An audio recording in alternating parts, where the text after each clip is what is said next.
కృప ద్వారానే బలవంతులమై ఎదుర్కొనేదము యుద్ధమును.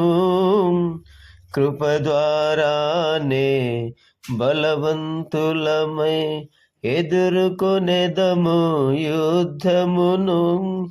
ప్రభువు నందు అంతము వరకు, ప్రభువు నందు అంతము వరకు స్థిరముగా ముందుకు సాగెదము, స్థిరముగా ముందుకు సాగెదము. ఓ ప్రభువా, ఇది నీ కృపయే, గొప్ప క్రయము ద్వారా కలిగే. ఓ ప్రభువా, ఇది మీ కృపయే, గొప్ప క్రయము ద్వారా కలిగే.